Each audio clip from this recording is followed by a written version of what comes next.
Boa noite a todos, boa noite a todas. Sejam bem-vindos a mais uma live da nossa Jornada de Direitos do Cidadão.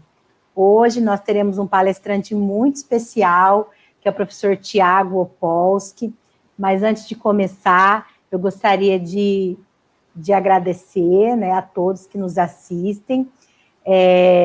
O meu nome é Juliana Ishikawa, como vocês sabem. Eu sou professora do curso de Direito da Unemat de Barra do Bugres e, juntamente com alunos e colegas professores também, estou coordenando essa jornada de direito dos cidadãos. Nós já tivemos várias lives esse ano. Hoje é a última de 2020, em 2021 teremos outras.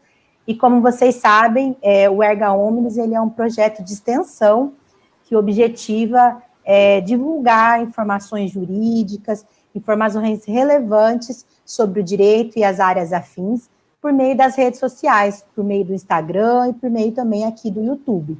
Então, vocês podem nos seguir nas nossas redes sociais, no nosso Instagram e também no nosso YouTube, que nós estamos sempre querendo produzir conteúdo de qualidade e compartilhar e dialogar sobre os mais diversos temas do direito.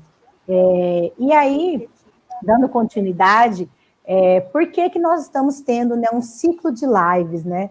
Nós sabemos que estamos vivendo esse tempo de pandemia, com isso nós acabamos nos distanciando, mas a gente quer continuar produzindo, a gente quer continuar estudando e dialogando sobre temas relevantes, especialmente nesse momento que nós estamos vivendo. Então, por isso que hoje, né, nós estamos fechando com chave de ouro, convidando o professor Tiago Opolsky. Professor Tiago Opolsky, além de meu amigo, né, que é o principal título acadêmico dele nessa noite, o Tiago, ele é mestrando em Direito e Sociologia na UF, na Universidade Fluminense, é advogado voluntário no Centro de Proteção a Refugiados e Imigrantes da Fundação Casa de Rui Barbosa, no Rio de Janeiro. Ele foi professor também aqui na Unemat Barra do Bugres, por um tempo conosco, né, e agora está lá no Rio de Janeiro, realizando o sonho de fazer um mestrado na UF. E aí, Tiago, eu vou passar a palavra para você. O tema que ele vai tratar, como os senhores sabem, é Direito Internacional dos Refugiados. Esse é o tema da pesquisa dele de mestrado lá na UF, e ele vai compartilhar os conhecimentos dele conosco. E eu queria começar perguntando, Ti, o que é um refugiado, né? O que significa, né? Qual que é o conceito jurídico de uma pessoa refugiada e por que essas pessoas merecem proteção do direito, especialmente do direito internacional, tá bom? Então, essa seria a minha pergunta inicial. Lembrando a todos que nos assistem que vocês podem deixar também as suas perguntas e o Tiago, na medida do possível, vai respondendo a todas elas, tá bom? Grata, Ti, você está com a palavra. Olá, boa noite a todos e todas. Muito obrigado, Juliana, pela apresentação. Sou muito honrado por você ter me feito esse convite, você e toda a equipe. Te admiro muito, você é uma profissional que me inspira bastante, uma pesquisadora incrível. E é um grande prazer estar aqui com você ao vivo, né? Também gostaria de cumprimentar todos os presentes, né? Agradecer ao Jonas pela assessoria, por estar nos ajudando a fazer esse evento ao vivo. Cumprimentar aí o Eliel, Edien, Beatriz. Olá, sejam bem-vindos e bem-vindas.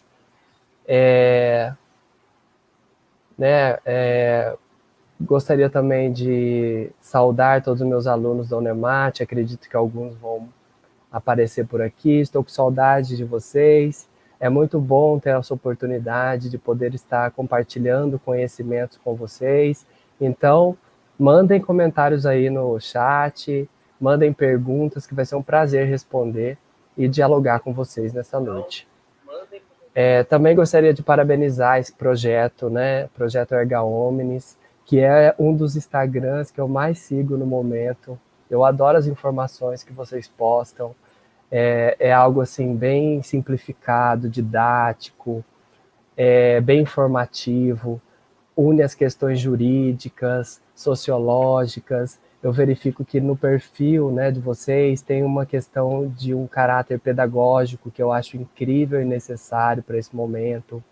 Então, esse meu elogio para estimular vocês, que continuem fazendo esse trabalho, que é muito legal, e eu estou muito feliz em poder compartilhar com vocês, em poder contribuir, nem que seja um dia, com esse projeto incrível. E é isso, parabéns. Eu vou começar então com o meu tema. O tema de hoje, então, é o Direito Internacional dos Refugiados. Esse tema é o que eu venho pesquisando no meu projeto de mestrado. Tenho feito essa pesquisa tanto na parte teórica e bibliográfica na universidade, mas também tenho feito pesquisa empírica no Centro de Proteção a Refugiados e Imigrantes aqui no Rio de Janeiro, onde eu tenho lidado com casos de imigrantes e refugiados de diversos países. Para iniciar, né, respondendo essas perguntas que a professora Juliana fez a respeito do refúgio, eu vou já começar introduzindo para vocês compreenderem algumas diferenças, né, que às vezes quem não estuda o tema não compreende tão bem. Então vou começar a falar para vocês sobre migração, porque refúgio está dentro dessa categoria, mas aí nós vamos colocar algumas diferenciações, né, para que vocês compreendam o refúgio, né, ou compreendam um pouco mais, e também, né, possam aí, às vezes, tirar algum tipo de preconceito que tenha a respeito deste tema, né, ou levar isso para os seus familiares, para os seus conhecidos, que é um tema bem importante e sensível, né. Primeiro, então, vamos falar sobre as migrações. Nem que seja brevemente, vamos fazer uma introdução sobre esse tema, porque as migrações, né, é um fator que foi fundamental para o povoamento do planeta, né? Esse deslocamento de pessoas, né, que é o que acontece com esse fenômeno migratório, ele faz com que diversas culturas entrem em contato. E quando essas culturas elas entram em contato, elas trazem, né, um enriquecimento para essa população, mas também elas podem, além dessas trocas de experiências, causarem algum tipo de conflito, né? Para nós imaginarmos, né, o Brasil ele é um país formado grande parte por filhos, netos ou bisnetos de imigrantes, né? Então, o povoamento do Brasil, em grande parte, ele se deu por conta desse fator de migração. Então, ele é bem próximo de nós, né? A migração é um fenômeno que acontece no planeta todo. Então, primeiramente, vamos nos atentar que o direito de migrar ele é de todos. Nós temos essa liberdade de ir e vir para onde nós queremos. E dentro disso, né, são vários os fatores que ocorrem para que uma pessoa ela faça a migração.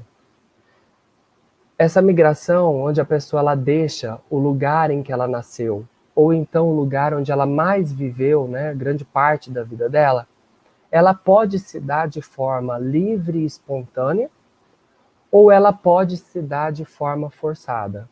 Então, tem duas formas como a migração ela pode ocorrer. Então, é importante a gente fazer essa verificação para a gente compreender o que acontece com o refúgio, né? Então, vamos lá diferenciar. A migração voluntária é aquela que ela ocorre pela vontade própria da pessoa. Então, não tem nenhum tipo de elemento de coerção ou de imposição que determina essa decisão de migrar. Então, os motivos podem ser diversos, né? Ela pode escolher se migrar por vontade de morar em um local diferente, ou se não, para experimentar uma cultura diferente daquela de onde ela nasceu. Pode ser também para aprender um novo idioma, para realizar um estudo ou exercer algum trabalho em um local diferente. Essa migração, então, ela é pela vontade própria. No entanto, nós temos a migração involuntária, ou então a chamada migração compulsória. Nessa, os motivos são alheios à vontade do sujeito. Então, esse sujeito, ele é, na verdade, obrigado a sair do local do seu nascimento. Então, ele sai, seja por conta de um conflito ou alguma guerra que está ocorrendo em seu país, pode ser por uma situação de miséria que está acontecendo no local, né? Então é muito comum nós vemos casos de guerra, e aí as pessoas saem daquele país porque elas têm medo, né, de serem mortas, ou, né, de serem presas indevidamente, né? Então vários casos, como no país da Síria, né, nós temos aí um grande número de refugiados sírios que eles fogem por conta da guerra que acontece desde 2011, né? Vejam aí que são anos e anos de uma guerra que está matando muitas pessoas, e aí essas pessoas então se deslocam desse local por conta, né, de proteger a sua vida e a vida da sua família. Também pode ser por conta da miséria do local. E aí eu vou dar um exemplo de migrações que ocorreram dentro do nosso país, né? Na década de 60, por exemplo, no Brasil, a região Nordeste, né, devido à seca, não era possível exercer agricultura naqueles solos. Então as pessoas elas se deslocavam para a região Sudeste para conseguir trabalhos e para conseguir sobreviver. Veja que não é uma escolha. A pessoa ela está migrando para conseguir manter o seu sustento, né? Para conseguir aí o básico, o alimento. Então, esses são um dos motivos, né? Motivos bem comuns, mas também podem ter vários outros, né? Como por conta de graves violações de direitos humanos. Essas graves violações de direitos humanos têm ocorrido em muitos países da América Latina, como, por exemplo, a crise atual da Venezuela, né? A Venezuela está tendo diversos conflitos no país e os direitos básicos da população não vêm sendo garantidos. Então, a população não tem conseguido nem se alimentar, nem aqueles que têm dinheiro para comprar os alimentos conseguem acesso a alimentos.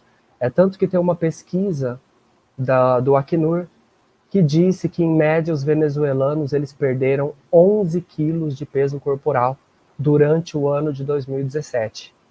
E 90% da população vive em situação de pobreza, né?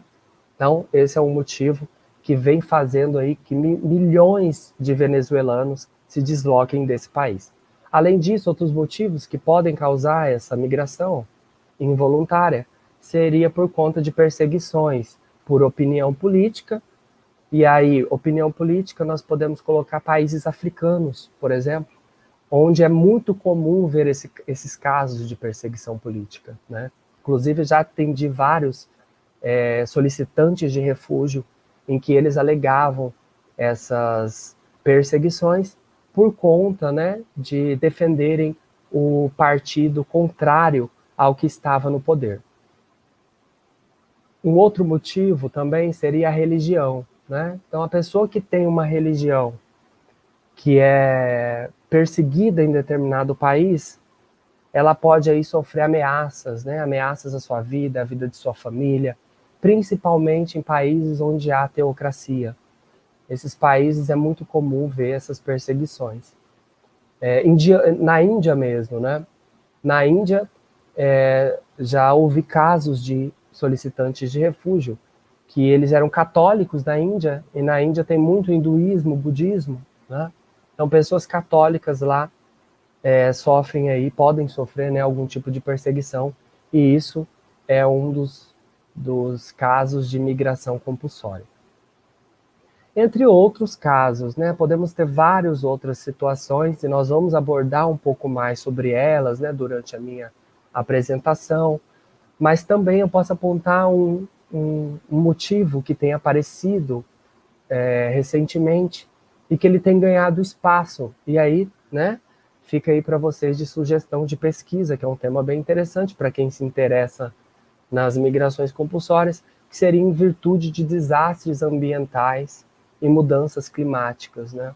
Então, aquele local ele se torna inabitável, ou senão ele se torna um local escasso de recursos naturais, e aí essas pessoas elas são obrigadas, então, a ir para outras regiões para manter aí a sua sobrevivência.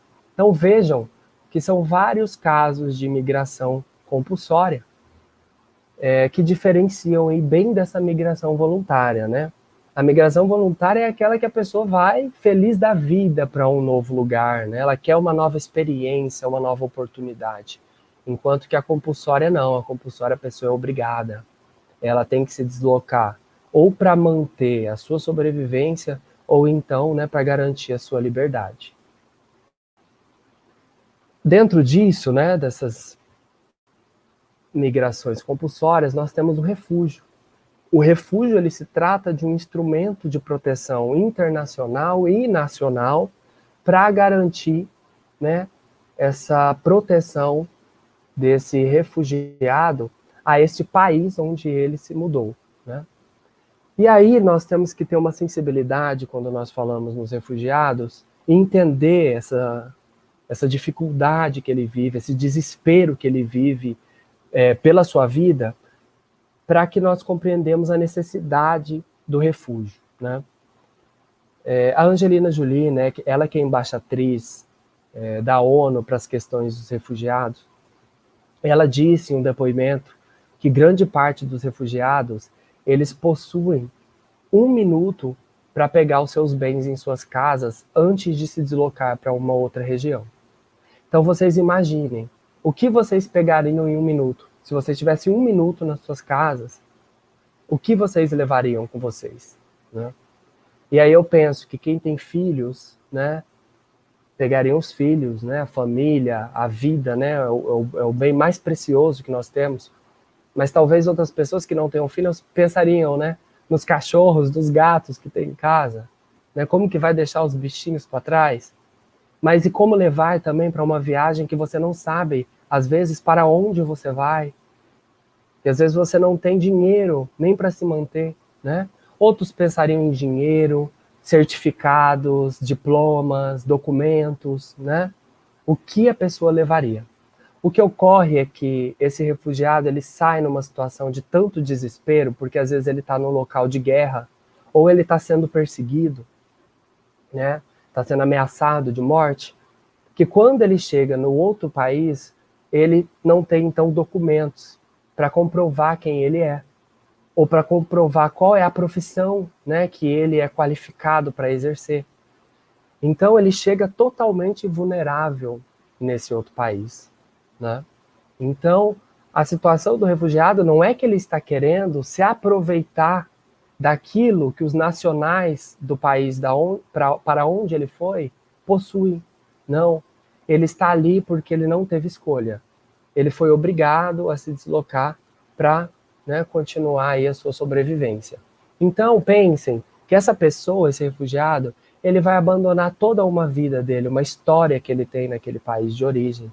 Ele vai deixar sua cultura de lado, seus hábitos, suas tradições, vai deixar seu idioma, né? Vai deixar de viver com a sua família, com seus amigos, vai ir embora para um outro país na esperança, né, de que esse país ele tenha mais paz, mais tranquilidade para sobreviver. Então essa pessoa ela está em extremo desespero, né?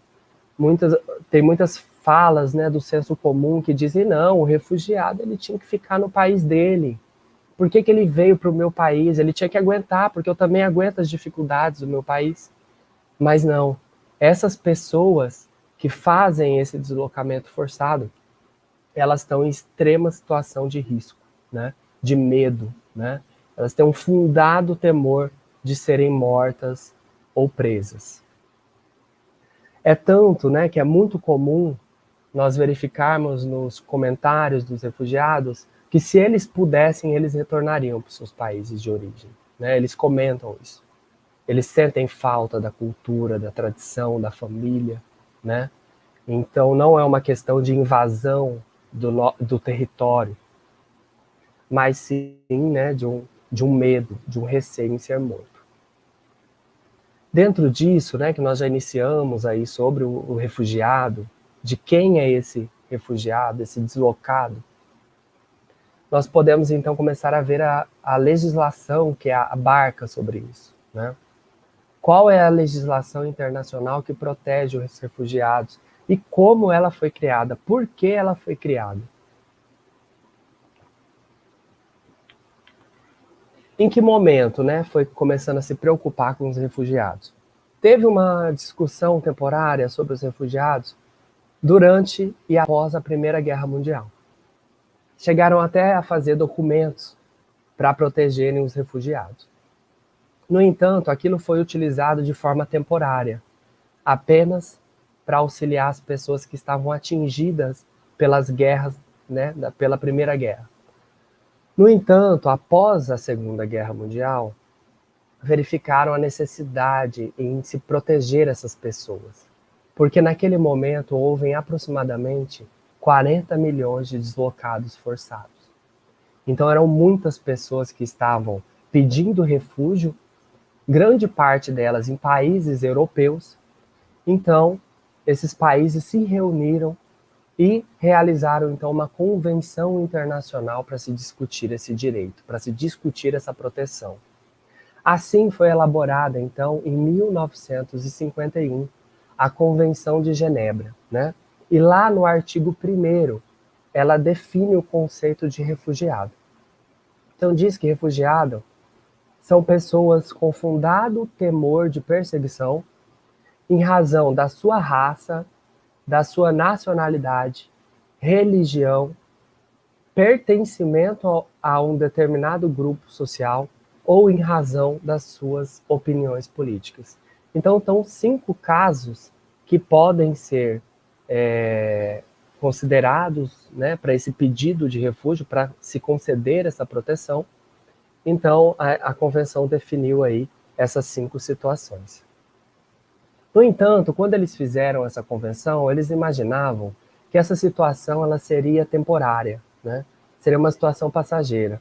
Quando eles resolvessem essa questão dos deslocados por conta da Segunda Guerra, não seria mais necessário utilizar as leis da convenção. No entanto, né, não foi isso que foi demonstrado, porque vários outros países, naquele momento, começaram a ter problemas também com refúgios de pessoas que não tinham nenhuma relação com a Segunda Guerra Mundial, pelo menos nenhuma relação direta, né? Então, o Alto Comissário da Organização das Nações Unidas para Refugiados, a Acnur, que é uma agência especializada em cuidar de refugiados da ONU, ela tinha um mandato temporário. No entanto, em razão dessas necessidades que tinham os refugiados de vários lugares do mundo, eles foram prorrogando por sucessivas vezes os mandatos e acabou se tornando uma agência permanente, né? Até hoje o Acnur ela é responsável aí por cuidar desses direitos. Mas aí o que aconteceu, né? O Acnur então começou a verificar nessas situações de refúgio em outras localidades, não só na Europa, e também naquele momento tinham países da África e da América Latina que estavam passando também por situações de conflitos que faziam com que as pessoas migrassem de forma involuntária e não tinham a proteção internacional. Naquela época, né, essa definição de refúgio ela é muito eurocêntrica. Verificam-se que a preocupação é apenas com esses refugiados da Segunda Guerra Mundial. Então, esses deslocados forçados, né, da África e da América Latina, eles eram derivados, né, de conflitos, de processos colonizatórios e descolonizatórios que ocorriam na África e na América Latina. No entanto, quando eles chegavam em outros países, esses países negavam ajuda, porque não tinha nenhuma legislação internacional que protegiam eles. Então, eles eram considerados como invasores, sendo que eles estavam pedindo ajuda, né? Uma ajuda, um direito humano de manter a sua sobrevivência, de ter uma vida com dignidade. E aí, então, o Acnur se reuniu com esses países novamente e criaram, então, um protocolo de Nova York de 1967. Nesse protocolo, que foi realizado tanto com o trabalho do Acnur, como também por parte da pressão de países chamados aí países de terceiro mundo, né, principalmente aqueles países africanos, por meio da Organização da Unidade Africana, eles fizeram esse protocolo de Nova York para que incluísse o refúgio para todos os países do mundo, né? Para que tirasse, então, essa reserva geográfica que era destinada apenas para a Europa e passar, então, a englobar o mundo todo, né? E, além disso, também retirou uma reserva temporal que tinha, porque na Convenção de 1951 tinha um limite temporal que definia, então, que os casos que que teriam direito ao refúgio seriam aqueles ocorridos até 1º de janeiro de 1951. E o protocolo de 1967 retirou essa reserva temporal e passou, então, a ser os casos que acontecessem independentemente do tempo, né? Aí, o direito internacional dos refugiados, né, ele acaba tendo uma visão, né, baseada um pouco nesses padrões europeus e também aplicada, né, por essa Convenção de 1951 e de protocolos de 1967, mas aí eu tento, né, problematizar um pouco, principalmente por meio dos estudos decoloniais, para a gente tentar ver a figura do refugiado de forma diferente. Mas isso, né, a gente comenta, talvez, né, se der tempo, nas dúvidas, né, que possam ter e nos comentários ao final dessa apresentação. Então, esse refugiado, ele tem a necessidade de que quando ele entre em um novo território, né, que seja garantida proteção para ele, né? Essa necessidade deve estar garantida pelos governos desse território, né, para que esse cidadão ele não tenha acesso apenas a alguns direitos, ou que ele seja totalmente restringido ali, nesse país onde ele busca proteção, né? Nesse sentido, nós podemos falar sobre o que a Hannah Arendt, né, a autora, ela diz sobre o direito a ter direitos. Nada, não adiantaria, né, se esse refugiado fosse a um país e ele não tivesse ali garantido uma proteção mínima, ele não tivesse direito a direitos básicos, né, para sua sobrevivência. Então, nesse sentido, nós verificamos que a soberania estatal, né, ela acaba atuando como um obstáculo ao exercício desses direitos humanos. Então, essas leis, né, de proteção ao refugiado, ela vem com esse intuito de garantir essa proteção e também conceder esses direitos básicos aí aos refugiados. Então, né, tem alguns dados, né, atuais para a gente compreender toda essa realidade dos refugiados.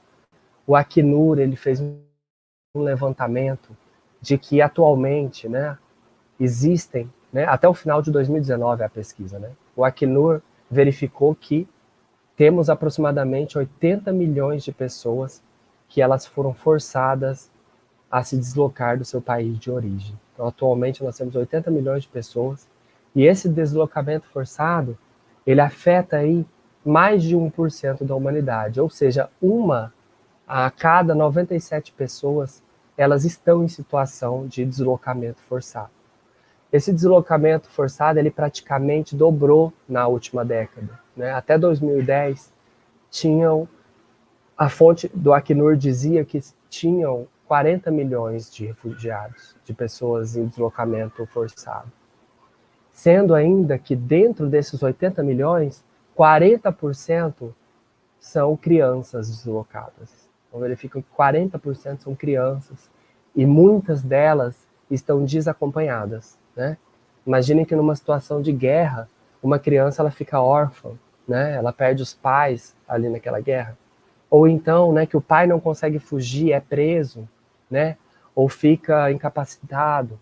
Ele manda a criança com outra pessoa, né? Com aquele grupo de pessoas que estão fazendo esse deslocamento forçado. Então a questão é muito sensível, né, dos refugiados.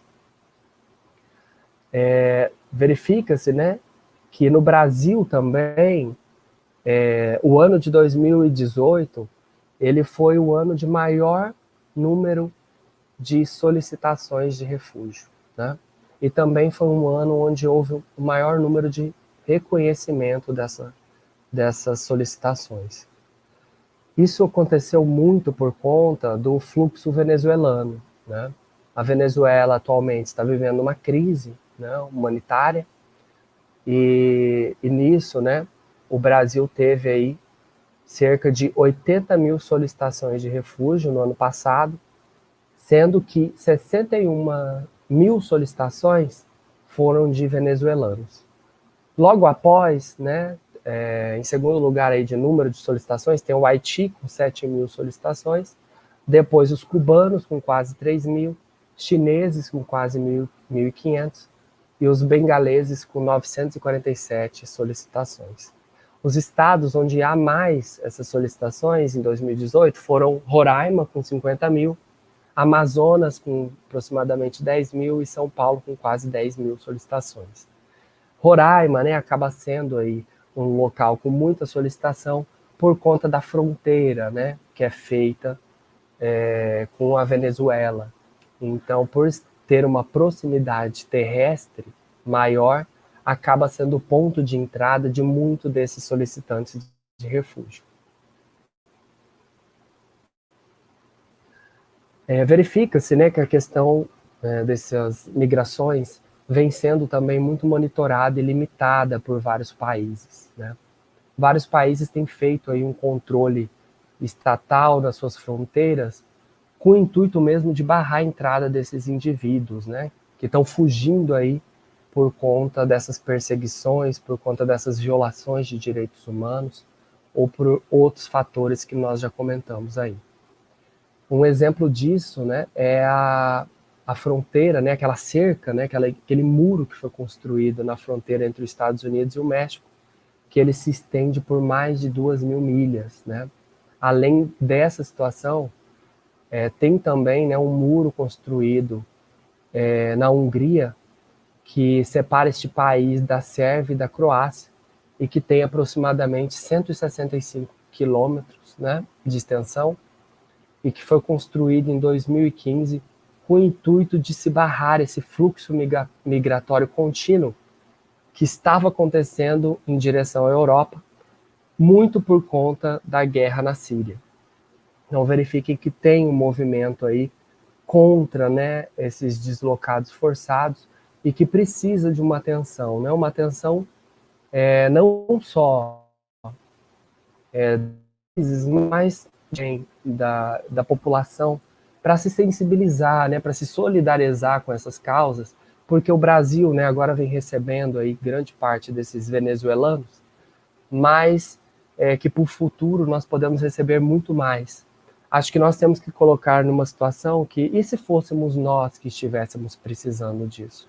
E se no futuro, né, formos nós brasileiros que passarmos por alguma situação difícil em nosso país, né, que pode ser uma guerra, uma violação de direitos humanos, uma perseguição por causa da opinião política, por conta da religião, e aí nós temos que nos deslocar para um outro país, né? Acho que esse exercício de empatia, ele é muito importante nesses temas de direitos humanos, e aí mais do que explicar para vocês a legislação que protege os refugiados, e explicar também o conceito do que é um refugiado, de como ocorre essa migração forçada, é também trazer essa sensibilização para vocês, né? Para que a gente não banalize a questão do refúgio como se fosse uma questão de alguém que está vindo invadir o nosso território, que está vindo a ocupar os direitos que são nossos, né? Não, são pessoas que precisam de ajuda, né? São pessoas que precisam aí de proteção, porque estavam vivendo em condições aí de muito medo ou, né, desumanas. Então, com isso, né, eu encerro, então, minha participação, acho que já deu mais ou menos o meu tempo, e aí eu abro, então, para que vocês façam as perguntas e comentários, para a gente continuar falando sobre esse tema. Obrigado, pessoal, pela paciência. Grata a ti por essa exposição inicial, já nos transmitiu bastante conhecimento e também sensibilizou bastante a respeito da situação dos refugiados. Eu tenho algumas perguntas aqui, Ti, que eu elaborei, e também vamos deixar aberto para o nosso público que nos assiste. Temos aproximadamente aí 15 pessoas nos assistindo, e todos podem fazer perguntas, tá, pessoal? Intervenções aqui para o Tiago. Eu queria te perguntar, Tiago, inicialmente sobre a situação dos venezuelanos no Brasil. Eu resido em Cuiabá, você sabe, aqui em Cuiabá nós estamos vivendo, né, uma situação com muita presença de venezuelanos e também de haitianos que vieram, né, nos últimos anos buscar refúgio aqui na região do Mato Grosso, não apenas em Cuiabá, mas no interior. Nós temos muitos venezuelanos. E eu queria te perguntar sobre a situação deles, né, como que essa questão da Venezuela, porque é algo que nos afeta, né? Se eles estão solicitando esse refúgio no Brasil e se eles estão recebendo, né, esse direito, e como que é feito esse procedimento no caso do Brasil. Ok. Muito boa pergunta, né? Acho que está todo mundo se questionando sobre a questão dos venezuelanos, principalmente aí no Mato Grosso, né? Que eu acho que está todo mundo convivendo com essa situação, né? E o refúgio acabou se tornando algo mais próximo, né? Da realidade do Mato Grossense, principalmente aí da cidade de Cuiabá. E esse processo ele está acontecendo e vai continuar acontecendo muito por conta da interiorização que está sendo realizada. Então, a ONU, juntamente com outras organizações da sociedade civil, junto também com o apoio da Defensoria Pública da União e outros órgãos públicos, eles estão mandando, né, pessoas que chegam até o estado de Roraima para outras cidades do Brasil, para outras regiões, né, inclusive aí para Cuiabá. Então, por todo o Brasil, provavelmente, vão chegar esses refugiados venezuelanos. E aí é importante a gente apresentar os números, né, para a gente ter a dimensão de o quanto é grave a situação na Venezuela, né? Atualmente, mais de 5 milhões de pessoas venezuelanas estão refugiadas, né? Então, estão refugiadas ou estão migrando aí pelo mundo, né? Isso se trata aí desse maior êxodo da história latino-americana recente, né? É uma migração, é um número muito alto, né, migratório. Esse é um resultado de uma crise que ela vem se intensificando na Venezuela desde 2017, e o Brasil tem sido um dos países que tem acolhido essas pessoas, né? Principalmente lá na fronteira com Roraima. Inclusive, né, advogadas que trabalham comigo no CEPRI, elas passaram alguns meses fazendo trabalho lá em Pacaraima, né? Pacaraima, que é essa cidade que fica na fronteira, e elas disseram, né, que essas pessoas estão chegando assim cerca de 500 pessoas por dia na cidade. Essas pessoas vivem assim de forma desumana, não tem abrigo para todas elas não têm emprego, né? Elas não, porque a cidade é muito pequena também. Pacaraima é uma cidade que devia ter aproximadamente 5 mil habitantes. Com a chegada aí desses refugiados, a cidade triplicou em um ano, né? Então é uma situação bem complexa essa interiorização. É um procedimento que tenta desafogar um pouco a cidade, o estado de Roraima, e ajudar aí esses venezuelanos. Os dados do Acnur ainda dizem que há aproximadamente 264 mil venezuelanos no Brasil e que aproximadamente 100 mil fizeram solicitação de refúgio, né? Sendo reconhecida aí aproximadamente 46 mil venezuelanos como refugiados. E aí, respondendo, né, essa outra pergunta que você fez do procedimento, né, dos venezuelanos para conseguir o refúgio, aí é uma situação diferente para os venezuelanos. Porque na legislação brasileira, nós temos uma previsão da hipótese, né, de violação de direitos humanos como situação para se conceder o refúgio.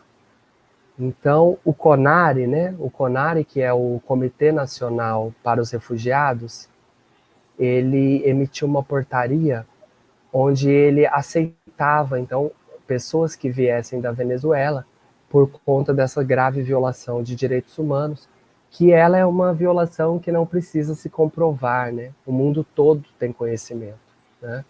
É como se fosse um fato público e notório, né, Ti? Público e notório, né? Tanto de profissionais do direito internacional que visitam o país e veem isso e emitem por meio de relatórios, como por notícias, né? Então não tem o que ser provado. É tanto, né, que essa condição de refugiado, com base nessa grave e generalizada violação de direitos humanos, fez com que fosse aprovado mais de 30 mil refugiados venezuelanos em questão de um ano, né? Então foi um procedimento que foi diferenciado, foi muito mais rápido, né? Por conta dessa característica aí, né, singular que tem o refúgio dos venezuelanos. Ti, eu ia aproveitar para te perguntar também sobre a situação da pandemia, porque eu imagino que com a situação da pandemia, talvez a situação dos refugiados tenha sido agravada, né? Porque se nós já estamos vivendo um momento, né, de calamidade na nossa saúde pública, né, global, e que ensejou também com isso uma crise econômica, vocês verificam na pesquisa de vocês que a pandemia ela acentuou essa situação de vulnerabilidade dos refugiados, né, que já estavam numa situação, né, de vulnerabilidade antes, se a pandemia vem e ela acaba aprofundando essa situação de violação de direitos humanos dos refugiados. Então, né, falar sobre essa pandemia não tem como a gente não comentar também numa questão política que vem acontecendo em nosso país, muito por conta, né, que está havendo aí um desmonte geral de políticas públicas e um aumento da pobreza, né, que vem sendo intensificado aí por conta dessa pandemia, né, que nós estamos passando. Então, esse aumento da pobreza, com certeza, contribui para deixar esses refugiados mais marginalizados, né?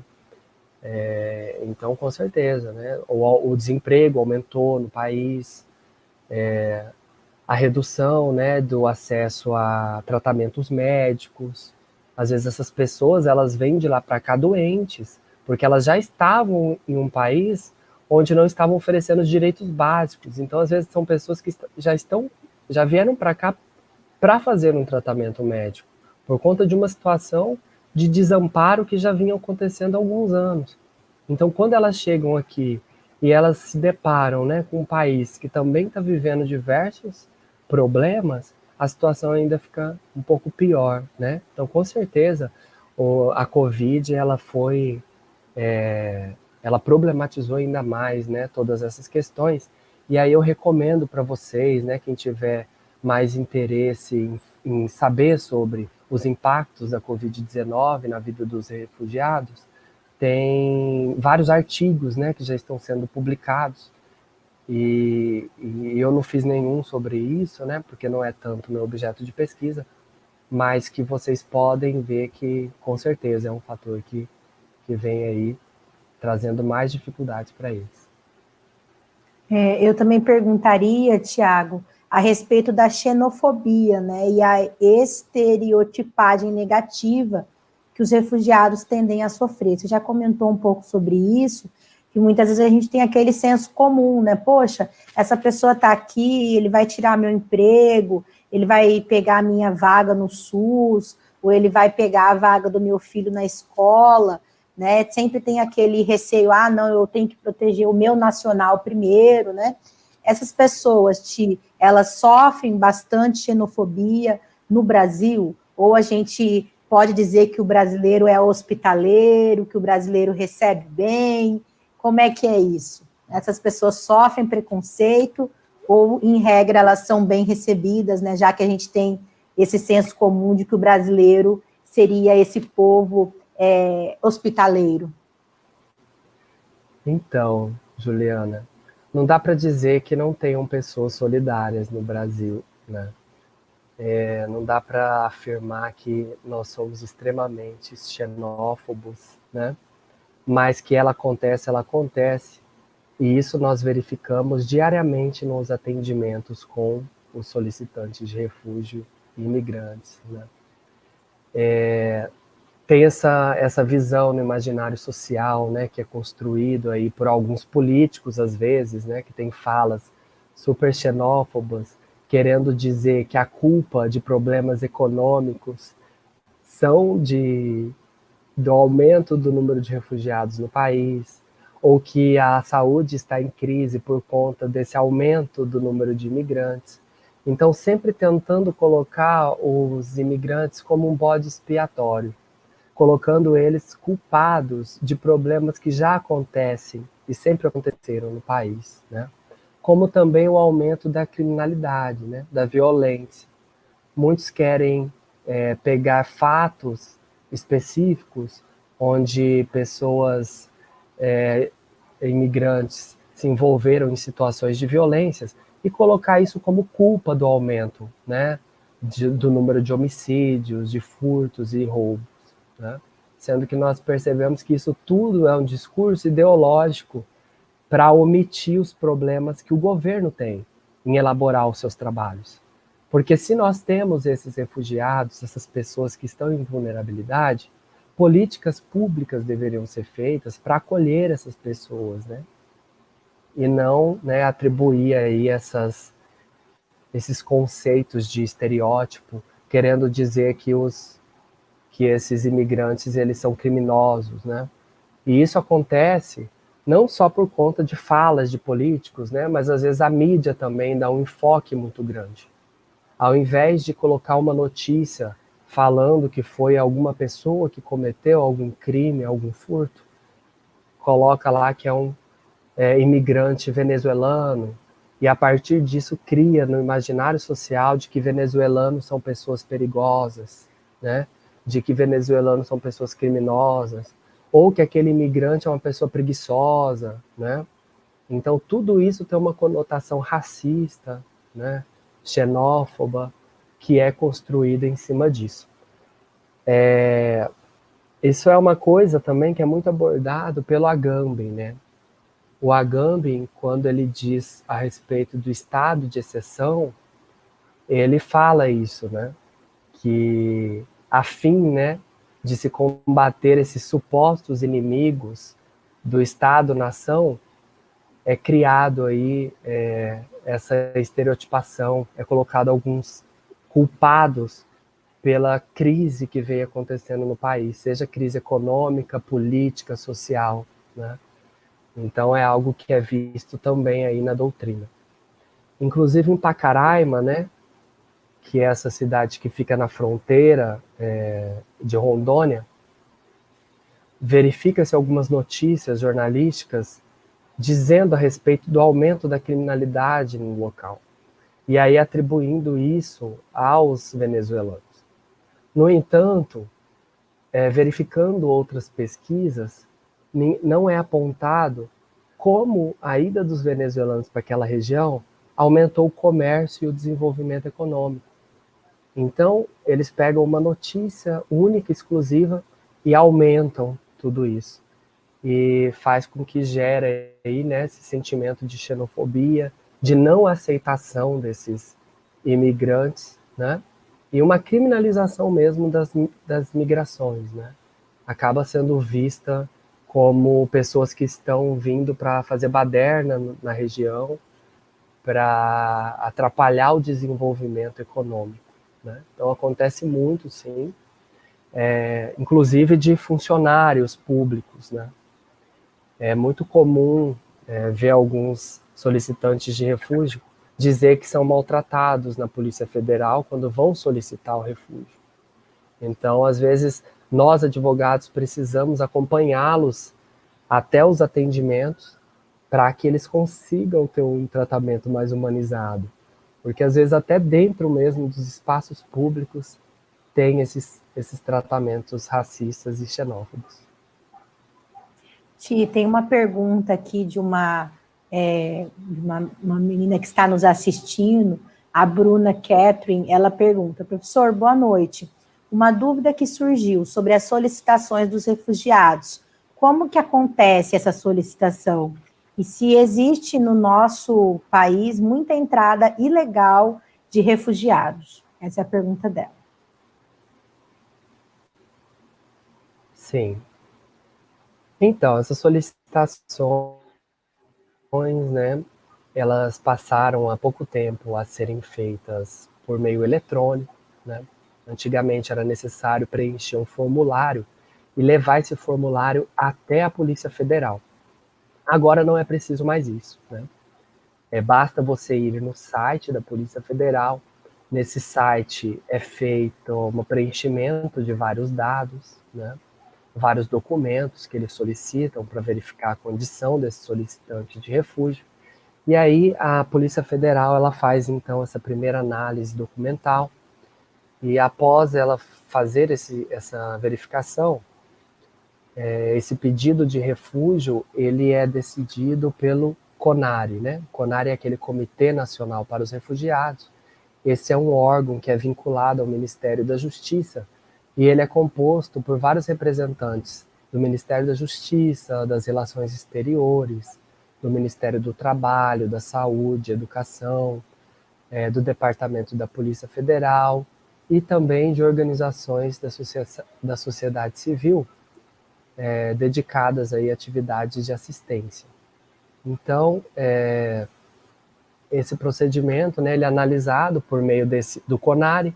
O CONARE ele vai fazer uma entrevista com esse solicitante de refúgio e aí ele vai passar por um procedimento de elegibilidade, né, de credibilidade, para verificar se tudo aquilo, todas aquelas perseguições que ele alegou, baseado em um daqueles casos que nós estudamos, se realmente aconteceu, né?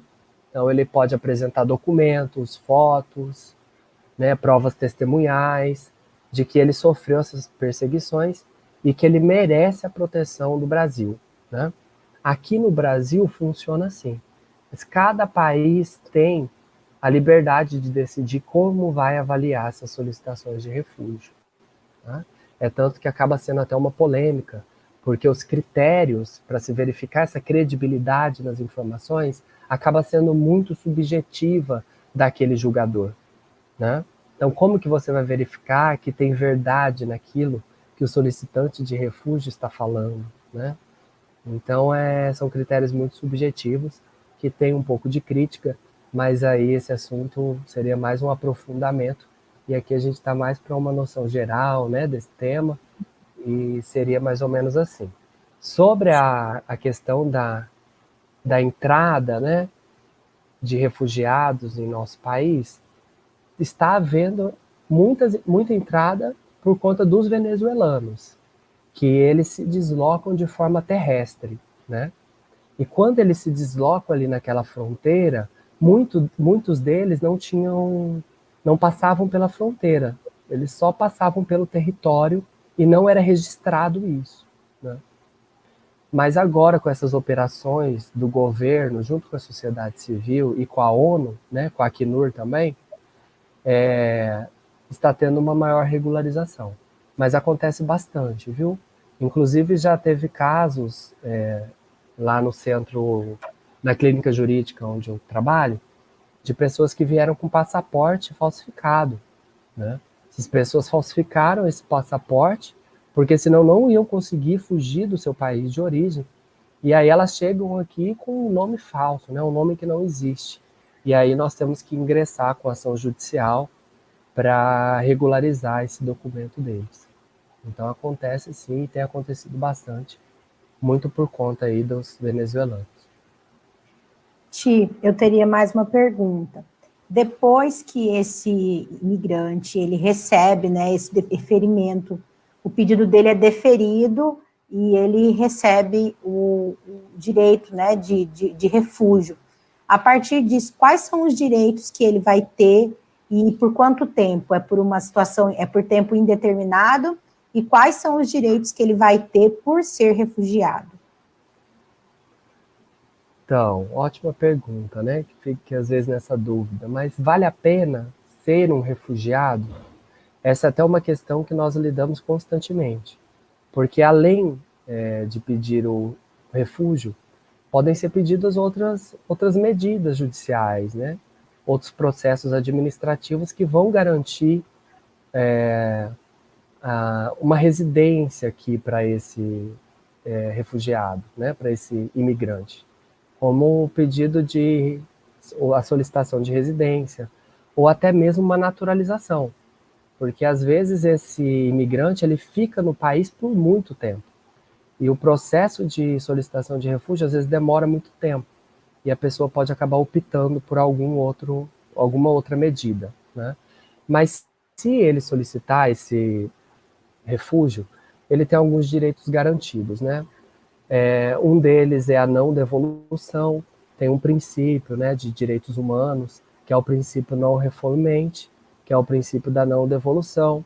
Então, esse imigrante ele não pode ser devolvido ao país dele de origem, né? Ele também não vai ser penalizado pela entrada irregular dele no país, né, caso ele entrou de forma irregular.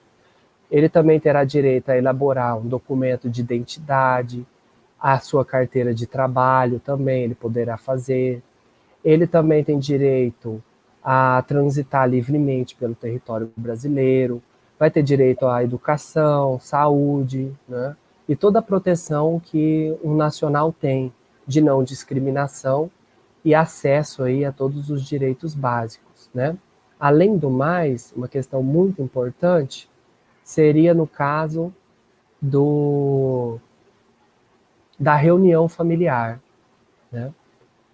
Porque com a reunião familiar ele poderia receber pessoas da sua família, como a sua companheira, né, sua esposa, seu marido, seus filhos, no país, porque ele já tem a condição de refugiado assegurada. Então ele poderia trazer a família dele, que às vezes se encontra nesse país de origem, com maior segurança.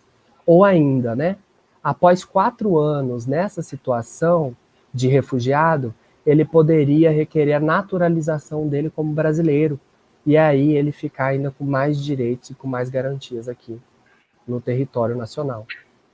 Então, a condição de refugiado garante muitos direitos, né, muitas proteções a ele, e também aí acaba sendo para a família dele também. Legal, Ti. E aí eu te perguntaria o seguinte, você tratou, Ti, do Estatuto, né, dos Refugiados, da Convenção, você mencionou que depois teve um protocolo, né, de Nova York também. Eu sei que existem outros tratados internacionais que regem a matéria e que conferem proteção, até porque a questão dos refugiados, para além de uma questão assim do Brasil, ela é uma questão global, como você colocou, né? Óbvio que nós estamos dando enfoque aqui no Brasil, diante da nossa realidade, mas a questão dos refugiados ela é um problema universal, global. E aí eu te perguntaria, além dessa proteção do direito internacional, no Brasil, nós temos alguma lei brasileira, nós temos alguma lei específica, né? E se sim, se a nossa legislação, ela está de acordo com os tratados que o Brasil faz parte, ou seja, tem essa relação de convencionalidade entre as nossas normas do direito interno brasileiro com as normas do direito internacional sobre a matéria? Os conceitos são os mesmos? Tem sim, tem muita coisa semelhante, né?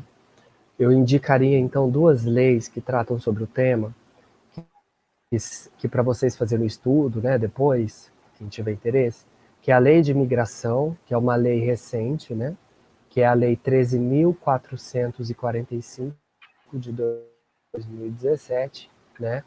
Essa lei, inclusive, ela superou o Estatuto do Estrangeiro, né, que era um estatuto criado em 1980, que inclusive foi aprovado durante a ditadura militar, né? Então tinha um texto que talvez não seria tão favorável aí a esses imigrantes. Mas aí tem essa lei de imigração e também nós temos o Estatuto dos Refugiados, né? Que ele foi considerado numa lei brasileira, que é a Lei 9.415 e 74 de 97, que ela praticamente repete o Estatuto dos Refugiados da Convenção de 1951. Então, sim, é muito semelhante o conceito de refugiado entre a Convenção de 1951 e a lei brasileira. No entanto, a lei brasileira ela acaba sendo mais abrangente, porque no inciso 3º, eles colocaram aquela questão da Venezuela que nós comentamos, que é o refúgio ser reconhecido para situações de grave e generalizada violação de direitos humanos, que ele é obrigado a deixar o seu país de nacionalidade para buscar refúgio em outro. Esse direito, né, ele foi derivado da Declaração de Cartagena, né? Então, de uma outra declaração, eles colocaram aí esse inciso 3º, né? E o Brasil ele é signatário dessa Declaração de Cartagena e acabou aí deixando esse conceito de refugiado um pouco mais amplo, né? Abarcando aí mais uma situação que vem sendo muito utilizada agora. Legal. E assim, nós aqui que estamos agora, né, no Mato Grosso, no Brasil, sendo impactados com essa questão dos refugiados, como que nós, enquanto sociedade, enquanto academia, enquanto movimentos sociais, podemos auxiliar, ajudar, contribuir com a questão dos refugiados, né? Existe algo que a sociedade civil possa fazer? Porque eu sei que nós dependemos também de políticas públicas, é óbvio que o ideal seria, né, que nós tivéssemos um governo comprometido com as questões humanitárias, mas muitas vezes não é o que acontece. O ideal seria que nós tivéssemos políticas públicas, mas não havendo, né? Como que a sociedade civil, a academia, as pessoas que nos assistem, né, os alunos, como que nós podemos fazer algo a respeito da questão dos refugiados? Existe algo que a gente possa fazer e contribuir com essa causa? Existe muito que vocês podem fazer. E eu acho que, né, quem tiver interesse em ajudar vai conseguir ajudar muito, com muito pouco.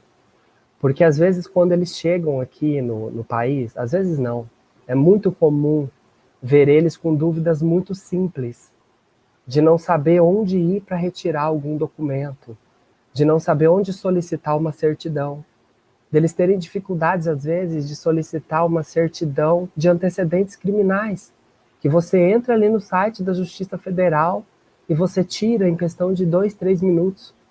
Então, muito pode ser feito. Vocês podem ajudar muito, né? É lógico, tem a dificuldade da língua, né? Para quem também tem facilidade em espanhol, né? Ou inglês, francês, também pode ajudar eles no português, né?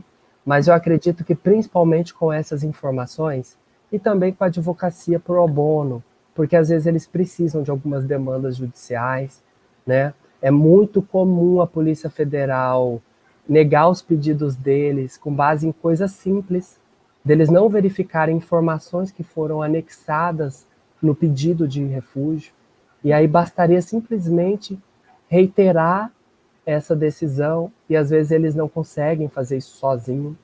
Então tem muita coisa que poderia ser feito, né?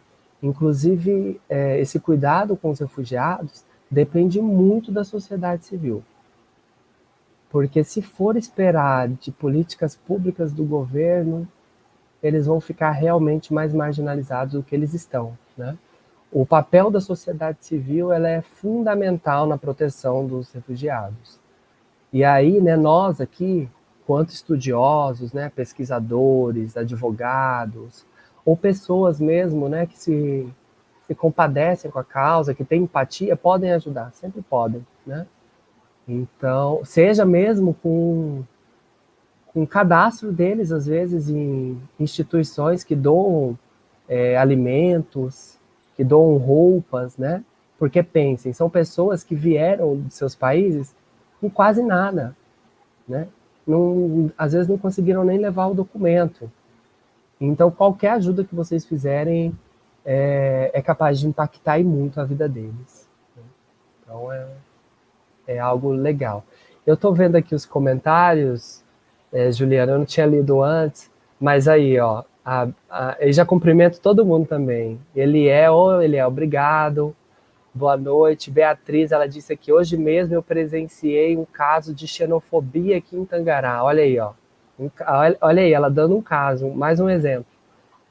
Um senhor que mora aqui na cidade foi até o hospital e se recusou a ser atendido por um médico, pois ele é venezuelano. Tá vendo a xenofobia, né? Como se por ele ser dessa nacionalidade, ele não seria tão humano quanto essa outra pessoa, né? Então vejam que tem um racismo, uma xenofobia. Aí a Bruna fez a pergunta, obrigado, Bruna. Oi, Denise, aqui em Vila Rica, Mato Grosso, tem uma dúzia de venezuelanos trabalhando na construção civil. Olha aí também, ó. Olha eu querendo colocar fogo no parquinho. Será que eles estão ganhando quanto para trabalhar nessa construção civil? Porque só deles serem imigrantes e estarem em um território diferente, não conhecerem de seus direitos, de não conhecerem o valor da moeda brasileira, eles podem estar aceitando qualquer coisa para trabalhar nessa construção civil, né? A gente Será nem que sabe. os direitos trabalhistas, né, estão sendo respeitados, né, limitação de jornada, a questão da salubridade, os EPIs, né?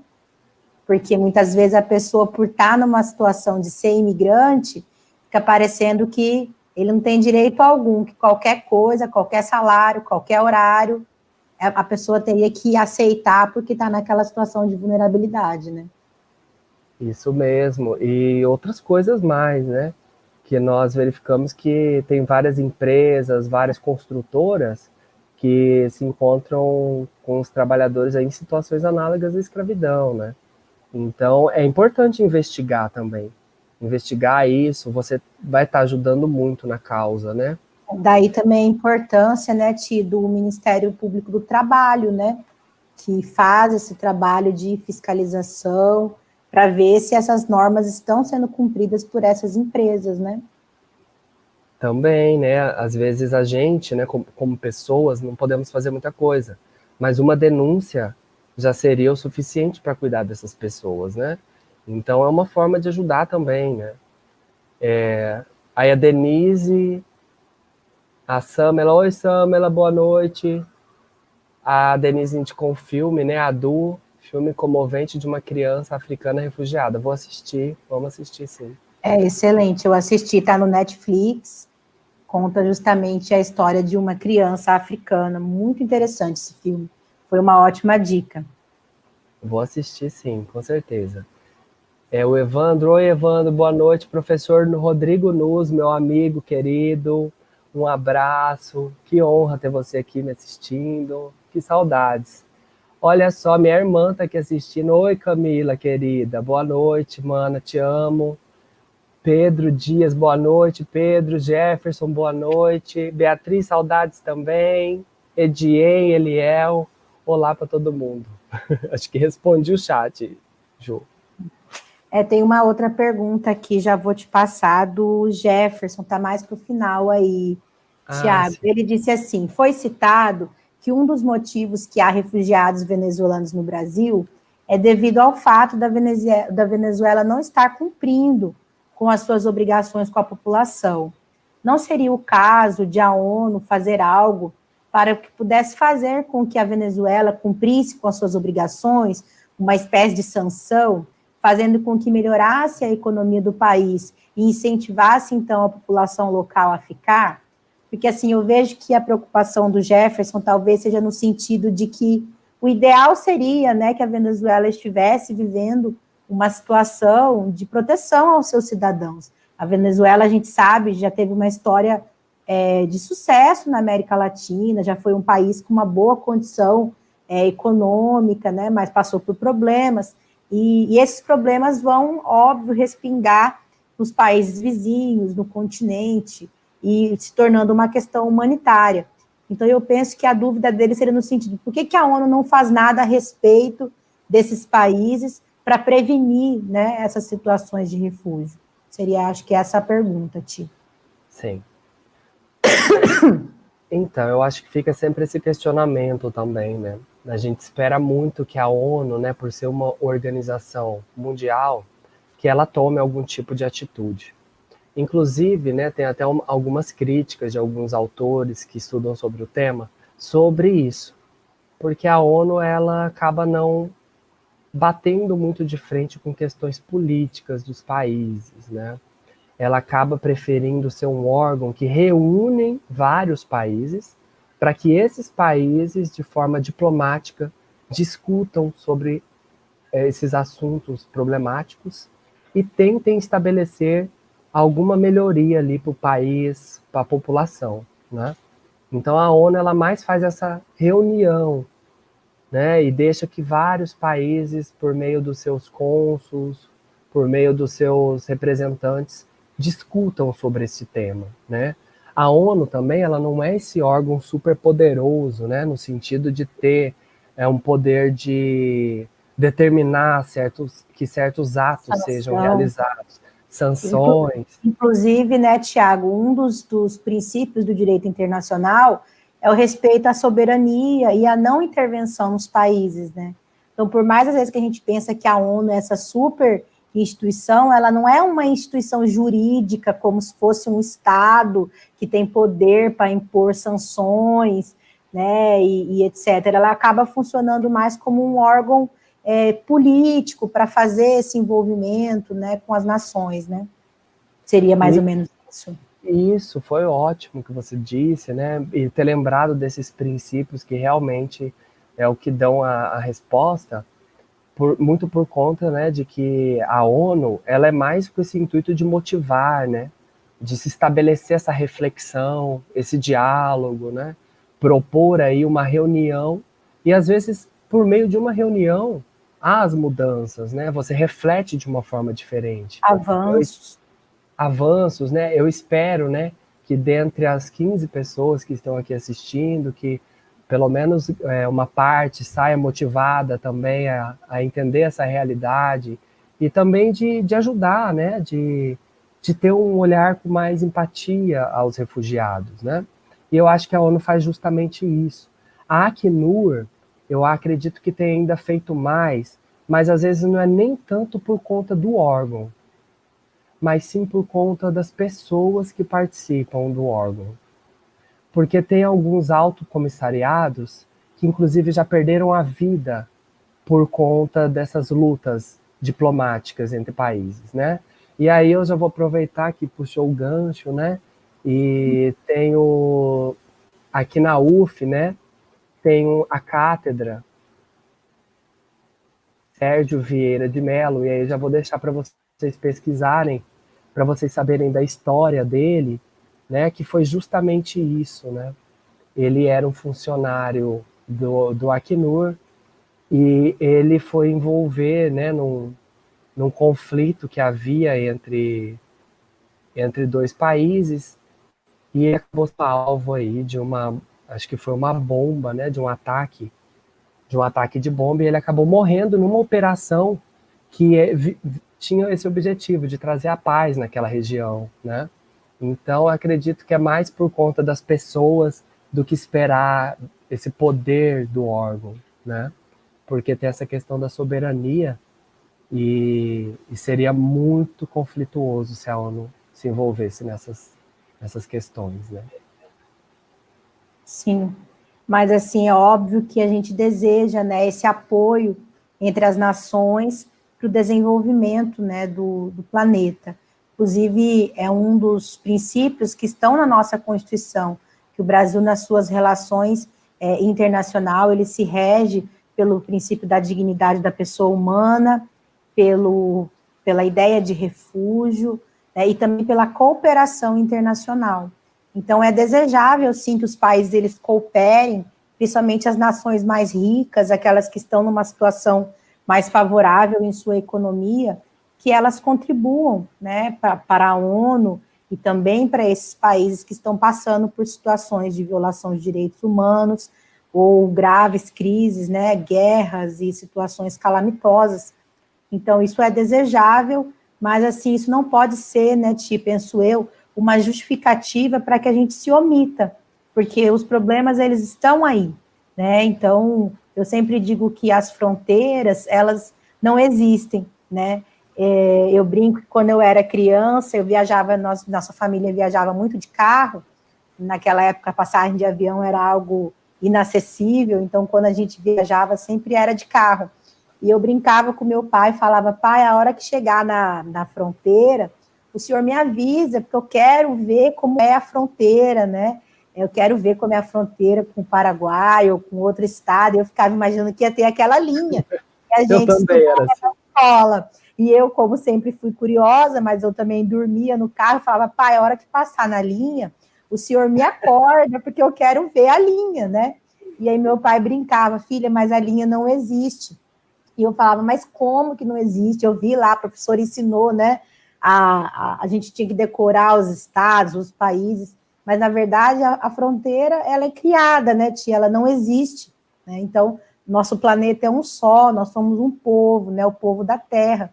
Então, assim, que a gente também possa ter essa reflexão, né? Que os problemas do outro também é meu, né? O problema do venezuelano, o problema daquele que está do outro lado da linha também é meu, né? O problema ambiental, econômico, social, da mulher, das pessoas marginalizadas, também é nosso, né? Então, assim, que nós não utilizemos esses argumentos, a economia da Venezuela está ruim, alguém deveria fazer alguma coisa, para nos omitirmos do nosso dever com o outro, né?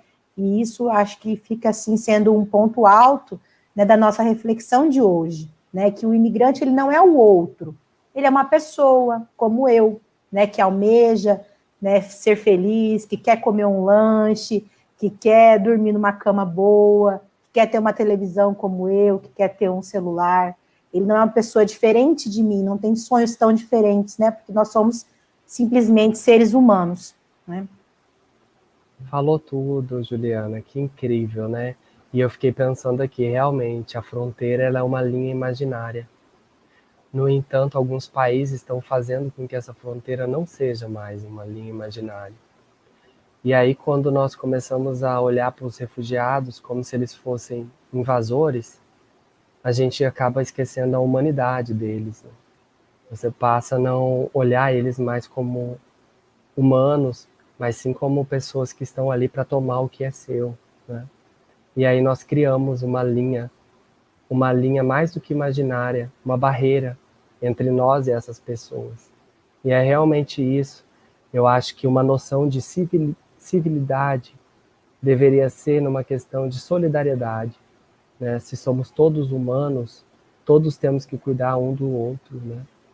E não começar a ver diferenças entre um e outro, mas sim tentar compreender, né, a realidade de cada um e de alguma forma ou outra tentar ajudar, né, e colaborar. Então esses princípios da solidariedade e da colaboração, eu acredito que é algo que nós, né, como sociedade, deveríamos estar desenvolvendo sempre e refletindo sempre sobre isso, né? Ótimo. Muito obrigada, Tiago. Nós já estamos aí nos aproximando de 1h30 de transmissão, várias pessoas nos assistindo. Eu vou partir para os agradecimentos finais, Ti, mas se você ainda tiver algo a dizer, fica à vontade. É porque tem alguns agradecimentos que realmente eu preciso fazer aqui, para dar honra, né, a quem honra e quem tanto nos ajudou nesse projeto. Então, eu fiz uma listinha, porque são grandes, são várias pessoas que eu preciso agradecer, né, principalmente por ser a nossa última live do ano, e foram muitas pessoas que nos ajudaram para que nós estivéssemos dando continuidade a esse projeto.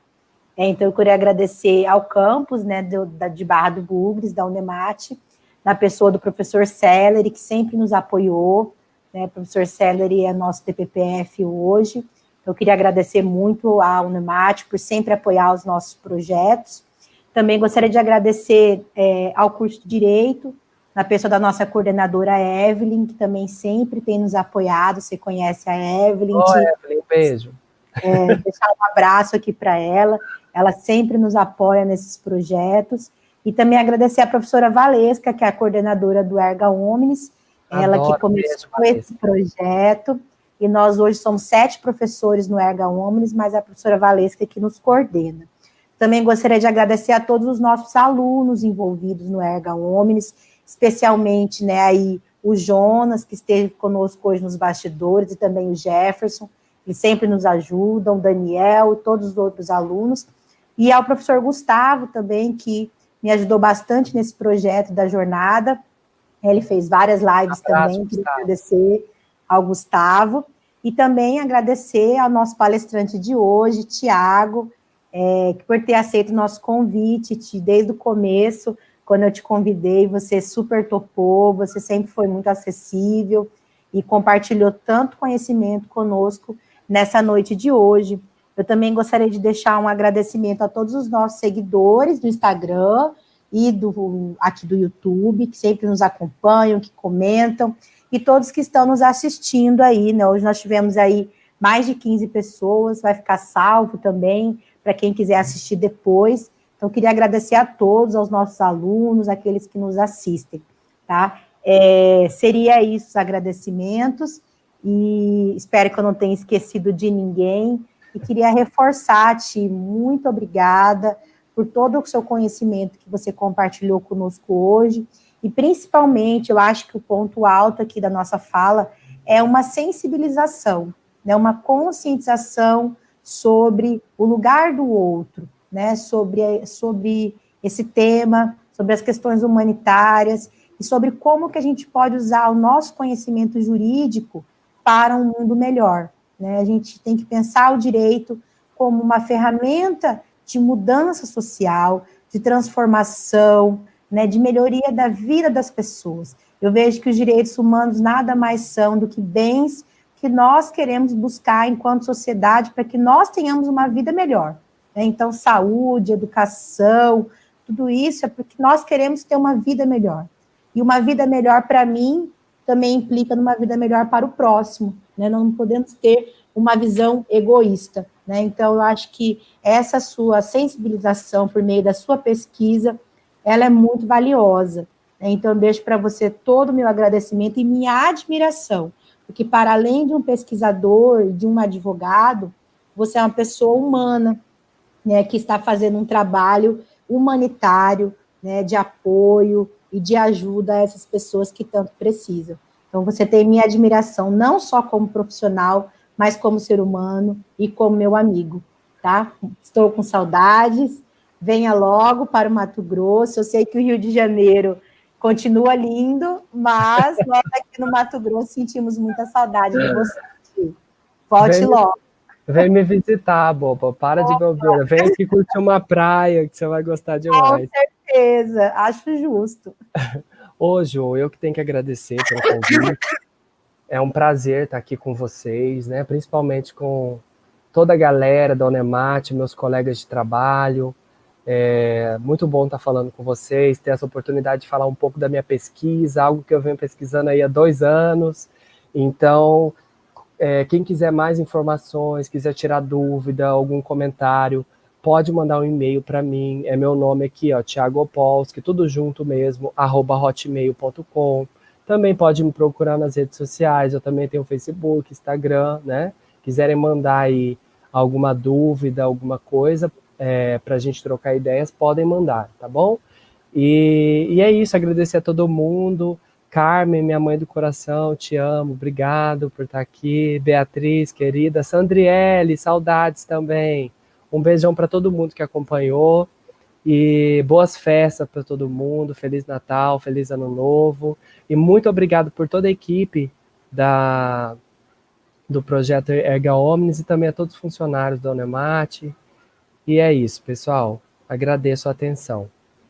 Nós que agradecemos, Ti. E eu queria deixar um aviso final, né, para que todos se cuidem, né, a pandemia está aí, né, a segunda onda, infelizmente, está aí, então lembrar a todos que se cuidem, cuidem dos seus, façam a sua parte, evitem a aglomeração, né, usem a máscara, tomem todos os cuidados para que nós possamos parar esse vírus, parar com essa transmissão, e que nós possamos, em breve, estarmos todos juntos, né, vacinados e protegidos, né, com os nossos direitos fundamentais devidamente protegidos, especialmente a vida e a saúde, né, Ti?